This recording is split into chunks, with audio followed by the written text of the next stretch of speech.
OneFM et One TV présentent la rubrique Émile Frey Genève Acacia. Émile Frey Genève Acacia, plus qu'un agent BMW et Mini.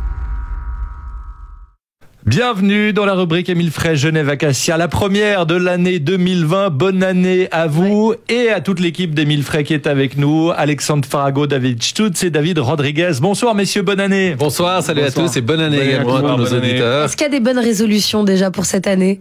Oui. De la part d'Émile Frey.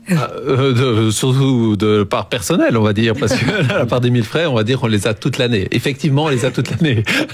Un petit mot, allez, pour l'année 2020, aux clients, aux auditeurs de OneFM. Écoutez, en tout cas, bonheur, santé, ça c'est ce qu'on souhaite à tout le monde. Et puis, on souhaite à tout le monde de pouvoir venir s'acheter une BMW ou une Mini. Ouais, oui, voilà. Les bonnes résolutions, ouais. Ça a l'air de commencer dès maintenant avec des actions sur les leasing BMW Mini, ouais. Oui, alors effectivement, donc on commence l'année relativement forte chez BMW et chez Mini. Puis là, on va laisser Aude David le soin de préciser le tout. Ouais, alors, on va reprolonger un petit peu ce qu'on avait l'année passée chez BMW, donc un taux leasing à 0,9 que sur certains modèles, après 1,9 pour les autres et 2,9 pour finir avec la gamme. Donc là, avant, on était obligé de faire une assurance avec le taux de leasing à 0,9. Maintenant, on n'a plus besoin de faire cette assurance, donc on est libre d'aller où on veut. Et puis en plus, on a des petites primes de reprise qui sont sympas. Donc si vous avez une voiture à reprendre, on peut monter de 2 à 6 000 francs de plus sur votre reprise sur l'achat d'un véhicule BMW. Donc ça, c'est pas négligeable. Est-ce qu'on peut développer l'histoire de l'assurance ? On parle de l'assurance du véhicule qui était avant forcée. Voilà, quand on faisait un taux de leasing à 0,9, il était automatiquement, fallait contracter une assurance chez BMW. Tandis que plus maintenant en fait. Donc ça soulage un petit peu le client, il peut choisir son assurance comme il veut. Et chez Mini, comment ça se passe au niveau du leasing pour 2020 ? Chez Mini, nous on est des copieurs, on copie un peu chez BMW. Donc nous, on est reparti aussi sur le même plan d'action en fait qu'on avait l'année dernière, avec un taux de leasing aussi à partir de 0,9% selon les modèles. Et on a des primes de reprise, on n'est pas aussi généreux que chez BMW, mais nos primes de reprise, elles vont jusqu'à 2000 francs. Très bien, c'est déjà pas mal. C'est pas mal, petite marque, petit rabais. On va dire que ça peut déclencher une envie de changement. Alexandre nous a dit tout à l'heure, plus d'excuses, donc il faut venir chez Émile Frey. Et on attend Clémence avec impatience. Voilà. Donc on vient avec n'importe quelle marque de véhicule pour la prime de reprise ? N'importe lesquelles. Alors, chez Émile Frey, Genève Acacia, évidemment, on reprend tout type de voiture. Ça, vous pouvez venir avec une Ferrari, avec une 2 chevaux, on va tout reprendre. Effectivement, on ne disait plus d'excuses. Vous venez avec votre véhicule et vous venez vous faire conseiller par toute l'équipe très sympathique d'Émile Frey Genève Acacia. On parlera d'électromobilité dans un instant. Ça, ce sera vraiment le nouveau mot de l'année 2020 chez Émile Frey. Très, très important et on va expliquer pourquoi. Restez avec nous, c'est dans la suite de la rubrique Émile Frey Genève Acacia.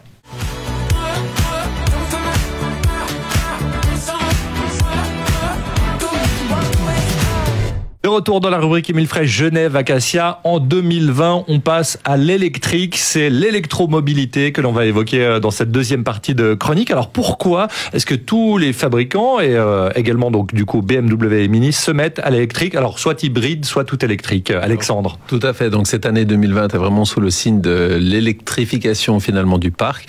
Alors la raison elle est simple, c'est que la loi elle a changé. Donc à partir du 1er janvier, donc le parc automobile vendu par un constructeur ne devra pas dépasser 95 grammes de CO2 par kilomètre sur l'ensemble du parc vendu par un constructeur.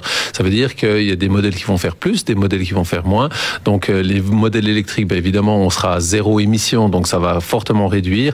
Et puis le constructeur ou les constructeurs vont éviter des grosses amendes qui sont derrière. C'est pour ça que dans toutes les marques, on a beaucoup de modèles électriques qui arrivent cette année. Oui, c'est ça, parce que si on a par exemple dans le parc automobile des voitures qui consomment beaucoup, on sera obligé de contrebalancer avec beaucoup de voitures électriques. Il faut les compenser. Ouais. Alors on va dire par exemple l'exemple chez BMW, donc si on prend un modèle M qui est un modèle ultra sportif qui va consommer beaucoup plus qu'une i3 et la i3 va contrebalancer le tout.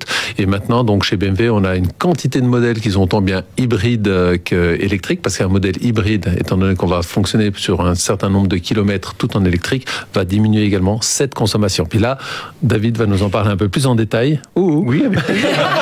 David, réveille-toi. Les modèles. Non, non, pas forcément, non, pas à ce moment-là. Non, mais c'est une bonne question. Est-ce qu'on fait un geste pour la planète en passant d'une essence ou d'un diesel à une voiture électrique ?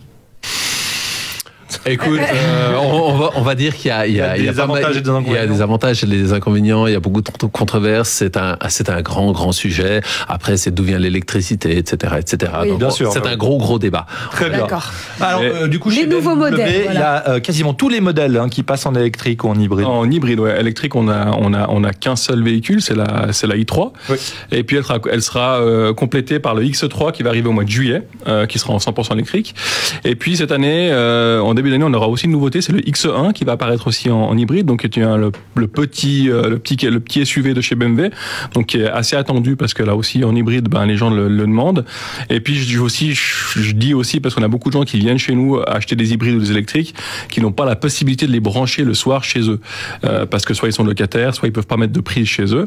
Donc ça, on déconseille fortement parce qu'une voiture hybride, il faut qu'elle soit à 100% chargée quand on part le matin. Donc une voiture qui n'est pas rechargée, ça sert à rien.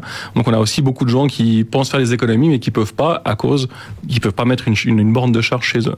Oui, il faut s'assurer de ça quand même avant. C'est mieux. Alors c'est pour ça qu'on est là aussi pour conseiller, et on fera de nouveau cette année le tour des entreprises avec le Plug at Work, où là on va pouvoir conseiller les grosses entreprises qui ont des gros parcs, si on peut justement éventuellement changer les voitures électriques, des voitures thermiques par des voitures électriques. On rappelle également rapidement les modèles disponibles chez Mini. Alors chez Mini, on continue comme l'année dernière. On a toujours la Countryman hybride, donc elle a été revue l'année dernière avec une autonomie qui a été augmentée.